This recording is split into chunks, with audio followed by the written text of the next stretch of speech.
2024年12月24号，美国专门处理外国虚假信息的办公室在国会决定切断其资金来源后已经关门了。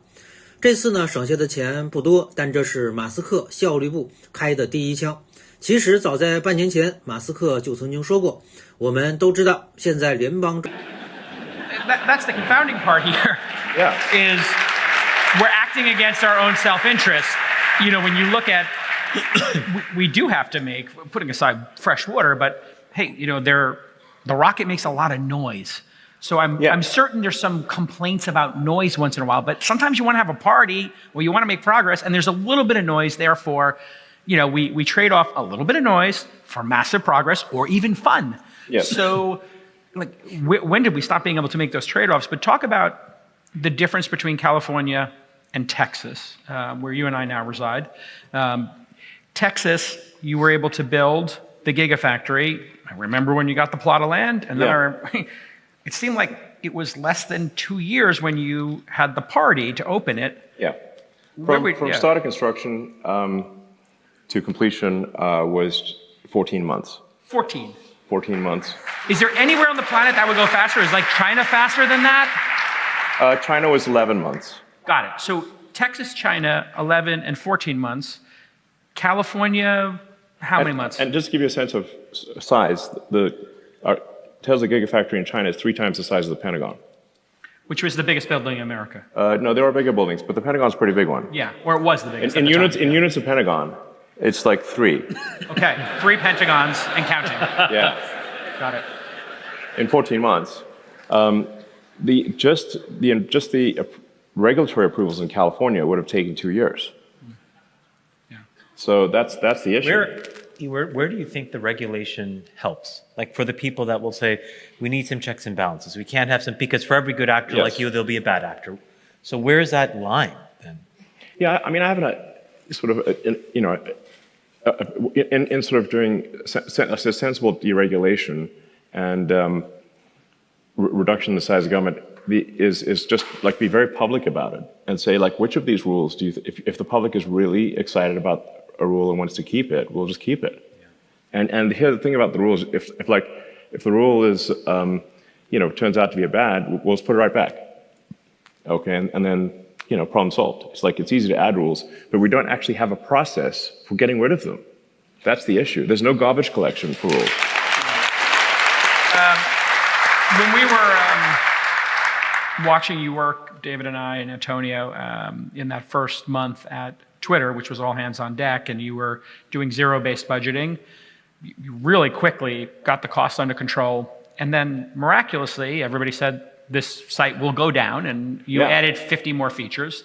So maybe explain, because this is the first time. Yeah, there were so many articles like this is Twitter is dead forever. There's no way it could possibly even continue at all. It was almost like the press was like, rooting for you to fail. Let's write the obituary. Like, here's the obituary. They were all saying their goodbyes on Twitter. Remember that? Yeah. They were all leaving and saying their goodbyes because the site was going to melt down. And to totally fail and all the journalists left. And which is if you ever want to like hang out with a bunch of hall monitors, oh my God, Threads is amazing. Every time I go over there and post, they're like. They're really triggered, but I mean, if you like being condemned repeatedly, then for reasons that make no sense, then Threads is the way to go. Yeah, it's really, it's the most miserable place on earth. If Disney's the happiest, this is the anti-Disney. Yeah. But if we were to go into government, you went into the Department of Education or pick the department. You've worked with a lot of them actually. Sure. You can't go in there in zero-based budget. Okay, we get it. But if you could just pair 2, 3, 4, 5% of those organizations, what kind of impact could that have? Yeah, I mean, I think we'd need to do more than that. I think ideally, but compounding every year, 2 or 3% a year. I mean, it would be better than what's happening now. Yeah, look, I think we've if Trump wins, and obviously I suspect there are people with mixed feelings about whether that should happen, but we do have an opportunity to do kind of a once-in-a-lifetime deregulation and reduction in the size of government. Because the other thing, besides the regulations, America is also going bankrupt extremely quickly. And nobody seems to, everyone seems to be sort of whistling past the graveyard on this one. But They're all grabbing the silverware. Everyone's stuffing their pockets in the silverware before the Titanic sinks. It's like, well, you know, the Defense Department budget is a very big budget. Okay, it's $1 trillion a year. DoD Intel, it's $1 trillion. And interest payments on the national debt just exceeded the Defense Department budget. They're over $1 trillion a year, just in interest, and rising. We're adding $1 trillion to our debt, which our kids and grandkids are going to have to pay somehow. Every 3 months, and then soon it's going to be every 2 months, and then every month, and then the only thing we'll be able to pay is interest. And if this is, it's just it's just like a person at scale that has racked up too much credit card debt, this does not have a good ending. And so we have to reduce the spending. let me ask one question, because I've brought this up a lot, and the counter-argument I hear, which I disagree with, but the counter-argument I hear from a lot of politicians is if we reduce spending, because right now if you add up federal, state, and local government spending, it's between 40 and 50% of GDP. So nearly half of our economy is supported by government spending, and nearly half of people in the United States are dependent directly or indirectly on government checks, and either through contractors that the government pays, or they're employed by a government entity. So if you go in and you take too hard an axe too fast, you will have significant contraction, job loss, and recession. What's the balancing act, Elon? Just thinking realistically, because I'm 100% on board with you. The next set of steps, however, assume Trump wins and you become the chief DOGE of DOG, like double G. And I think the challenge is how quickly can we go in? How quickly can things change? And without I want that on my business card. Yeah. without all the contraction and job loss. Yeah. So I guess, how do you really address it when so much of the economy and so many people's jobs and livelihoods are dependent on government spending? Well, I mean, I do think it's sort of it's a false dichotomy. It's not like no government spending is going to happen. You really have to say, like, is it the right level? And just remember that any given person, if they are doing things in a less efficient organization versus a more efficient organization, their contribution to the economy, their net output of goods and services will reduce. I mean, you've got a couple of clear examples between East Germany and West Germany, North Korea and South Korea. I mean, North Korea, they're starving. South Korea, it's like amazing. It's the future. The compounding effect of productivity gains. Yeah. Yeah, it's night and day. Yeah. And so in the North Korea, you've got 100% government. In South Korea, you've got probably, 40% government. It's not zero. Yeah. And yet you've got a standard of living that is probably 10 times higher in South Korea.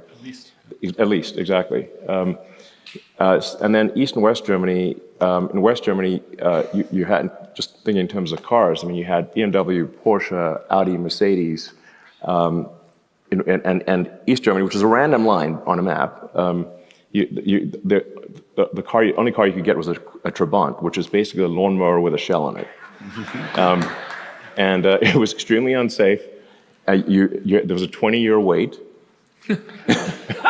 So you put your kid on the list as soon as they're conceived. And even then, only I think a quarter of people maybe got this lousy car.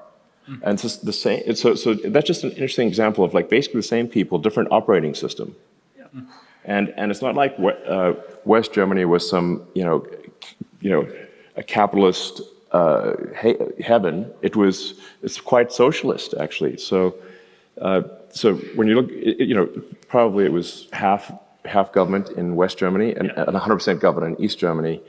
And again, it's sort of a 5 to, call it at least a 5 to 10x standard of living difference, and even qualitatively vastly better. And it's obviously, sometimes people have these, amazingly in this modern era, this debate as to which system is better. Well, I'll tell you which system is better. The one that doesn't need to build the wall to keep people in. Okay, that's how you can tell. Okay, Yeah. it's a dead giveaway. Spoiler alert. Dead giveaway. Are they climbing the wall Dead to get out giveaway or come is in? you have to build a barrier to keep people in. That is the bad system. It wasn't West Berlin that built the wall. Okay, they were like, anyone who wants to flee West Berlin, go ahead. Speaking of walls. So, and if you look at sort of the flux of boats from Cuba, there's a large number of boats from Cuba, and there's a bunch of free boats that anyone can take to empty go on the way back to Cuba. Yeah. Like, plenty of seats. there's like, hey, wow, an abandoned boat. I could use this boat to go to Cuba, where they have communism. Awesome. Yes. And yet nobody picks up those boats and does it. Amazing. You've given this a lot of thought. Yeah. Wait, so your point is jobs will be created. If we cut government spending in half, jobs will be created fast enough to make up for, just to count. Yes, obviously, I'm not suggesting that people, have immediately tossed out with no severance and can't pay their mortgage. There needs to be some reasonable off ramp where. Transition plan. Yeah. So a reasonable off ramp where they're still earning, they're still receiving money, but have a year or two to find jobs in the private sector, which they will find, and then they will be in a different operating system. Again, you can see the difference. East Germany was incorporated into West Germany. Living standards in East Germany rose dramatically. In 4 years, if you could shrink the size of the government with Trump, what would be a good target? Just in terms of ballpark. I mean, are you trying to get me assassinated before this even happens? No. Pick a low number. I mean, there's that old phrase, go postal. I mean, it's like they might. Yeah. On me. So we'll keep the post office. I mean, I'm going to need a hell of a security detail, guys. Yes. I mean, the sheer number of disgruntled workers, former government employees, is quite a scary number. I mean, I might not make it. I was saying low digits every year for 4 years would be palatable. Yeah, and I like your idea of an off-ramp. But the thing is that if it's not done, if you have a once in a lifetime or once in a generation opportunity, and you don't take serious action, and then you have 4 years to get it done, and then if it doesn't get done, then how serious is Trump about this? You've talked to him about it, yeah? Yeah, I think he is very serious about it. Got it. And no, I think actually the reality is that if we get rid of nonsense regulations and shift people from the government sector to the private sector, we will have immense prosperity, and I think we will have a golden age in this country. Amazing. And it'll be fantastic. Can we talk about SpaceX?